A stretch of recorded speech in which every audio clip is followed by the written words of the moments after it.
Before we get into the things that you're going to need for this, I want to talk about why I'm doing this. So as you can see on the right-hand side of the G700, down here in the bottom, you have these two ports, and these are the filter clean-out ports. And the way this machine works is periodically you go and you hook a hose up to each one of these, and you turn on the machine, and it's basically a self-cleaning filter system. Now, depending on where you put this dust collector, it can have an effect on how easy it is or difficult, in my case, it is to clean those filters out. And for me, the more difficult or challenging a task is, the less likely I'm going to do it the amount of times that I should do it.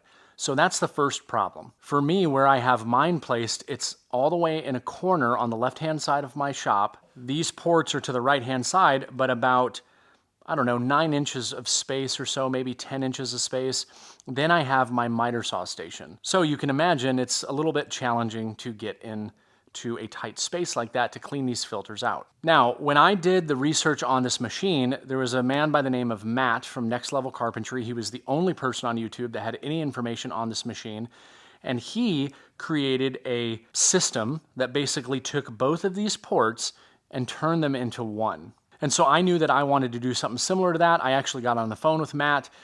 He was a very big help. He shared with me how he went about doing it, but still it didn't solve my problem. And the reason why it doesn't solve my problem is because, again, I don't have a lot of space to the right-hand side of this. So what we're going to be doing is we're going to be combining these two ports down on the bottom into one with an outlet that's facing forward that will easily be accessible no matter what circumstance, and will effectively allow me to clean both of my filters out at the same time, not one at a time, but at the same time. All right, so after a lot of thought and a lot of discussion with another friend of mine, Keith, over at KJ Sawdust, we came up with a solution that we thought would work really well, and we both had very similar design ideas for this. So the first thing that we need is a Y, and these are readily available just about anywhere. I bought this one from Rockler, just because I knew I was going to use a couple of other Rockler things on it, and when you're talking about dust collection, it just helps to have all the same stuff.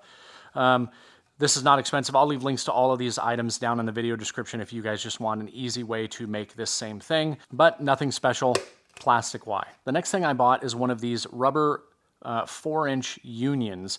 And basically what this does, again, also from Rockler, this will go onto the single port of the Y, and then that will be tightened down.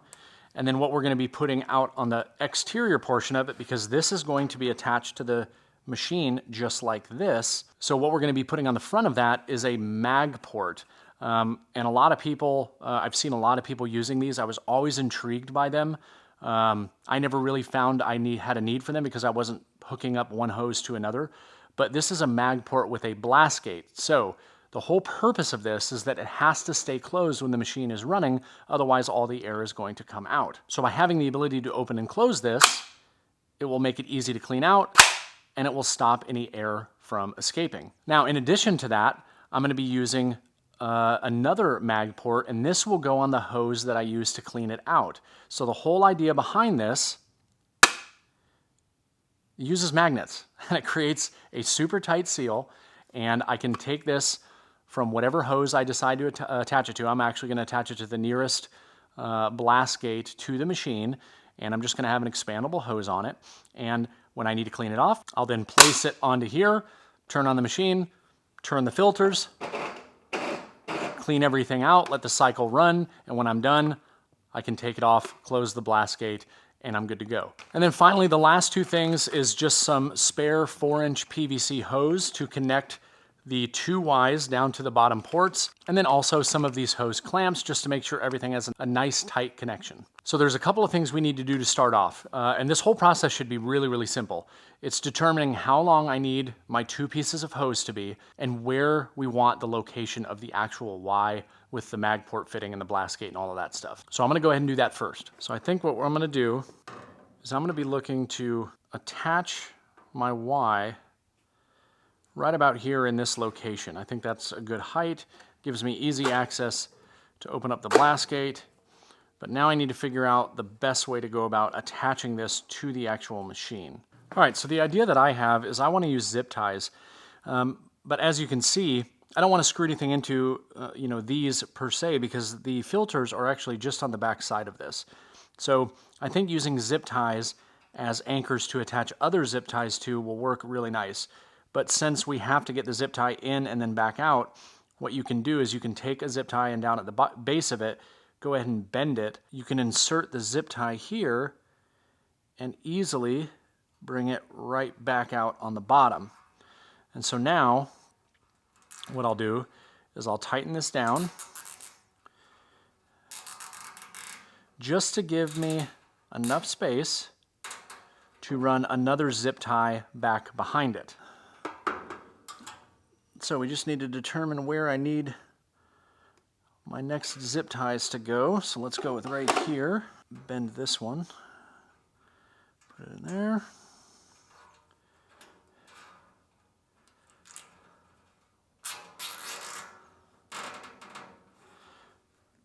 Okay, first part's done.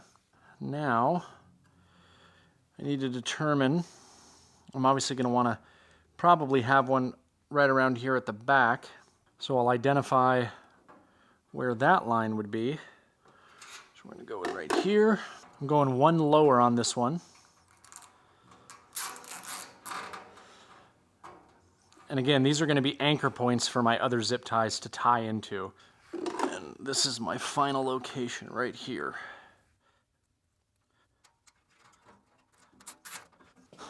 All right, so go ahead and trim these back. All right, so now I've got my mounting zip ties. And so what I think I'm going to end up having to do, I'll have to interconnect those zip ties somehow, because I want the zip tie to go around this right here, connect into the other. So I'll probably weave it through one way, go around, and then weave it through the other and try to come back up. I have some longer zip ties for that, so we'll figure it out. We might have to use a couple, but this should work. So the next thing I need to do, and I should be able to hold that, you know, fairly tight against the machine. So we got to go ahead and cut a couple of pieces of flex hose. All right, so the way that I think I'm going to attack this is I'm just going to kind of hold this up. These all are just going to be rough measurements, and I'm always going to give myself a little bit more than I need. But let's put this hose, let's pretend that's sitting down there, and let's take this and I think what we'll do, we're going to go ahead and cut it right around here. And to cut this out, I'm just going to use the same pliers that I just trimmed the zip ties with, because this has metal. And once I go ahead and broke that metal ring, I can go ahead and use my utility knife, pull that out. So now I've got a little bit of loose hose to work with, because I don't want it to be super tight when I'm trying to fit this thing. So now I just want to do a quick test to make sure that my hose will be long enough. And it looks like it will be just right. And then now I need to do the same thing with the other hose.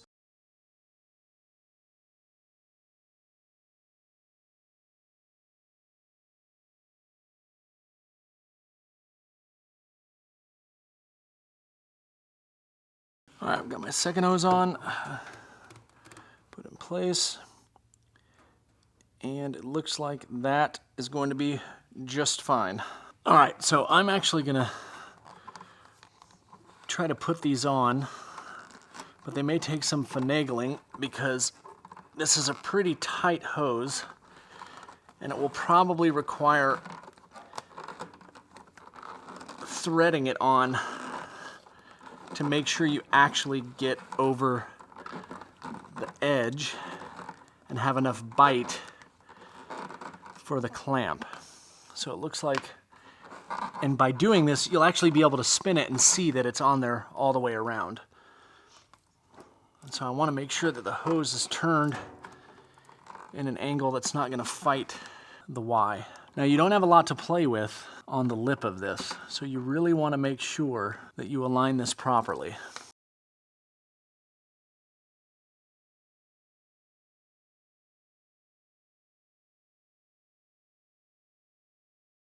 All right, that's nice and tight and isn't going anywhere, so let's go ahead and get the other one on. This one went on quite a bit easier. That looks like a good spot for it. For this one, I'm going to try to access this screw from the top side, top inside.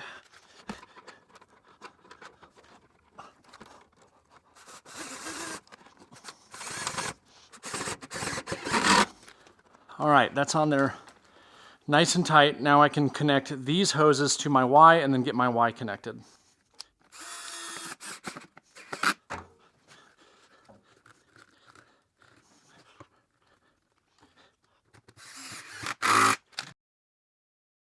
All right, so I've got my first zip tie down through here, coming back up through this. This will go around and we'll tie it back in here and tighten it. Well, let's see if this is going to work.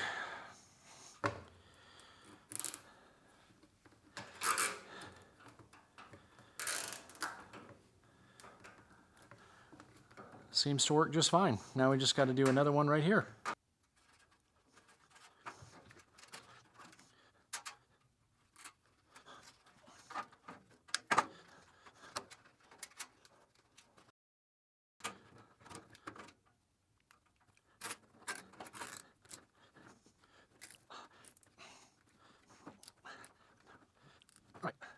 Okay, I've got those nice and tight. I don't think that's going anywhere.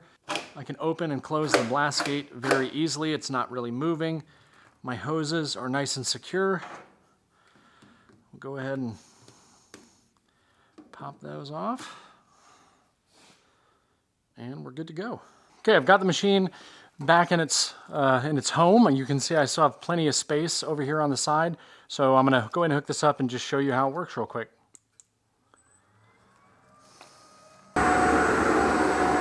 All right, so if I want to clean it out, hook that up, turn my filters,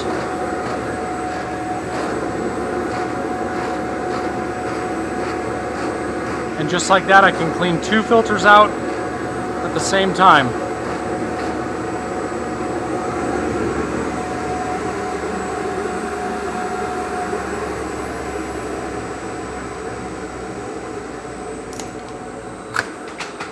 So a question that I know I'm going to get is, am I concerned about any kind of air getting through here? And what I will say is, because this is a plastic blast gate, I think naturally you're going to get a little bit of airflow. And I feel like I did feel a little bit when I kind of put my fingers right around here coming out the bottom. So what I may end up doing, maybe not, but obviously I don't want to be pushing a bunch of fine dust back out into the shop. So what I might do is cap. I have another one of these. I might go ahead and get a PVC fitting and cap this and then place this on there, and then that way it will completely close it off and stop anything.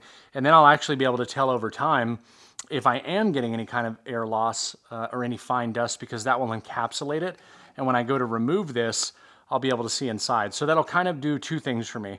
It'll, 1, make sure that I'm not getting anything escaping, and 2, kind of be a little test to see if anything does escape. But that's it. I think this is going to make a remarkably huge difference in my shop and in this dust collector, making it easier to keep clean and therefore keeping the suction nice and strong.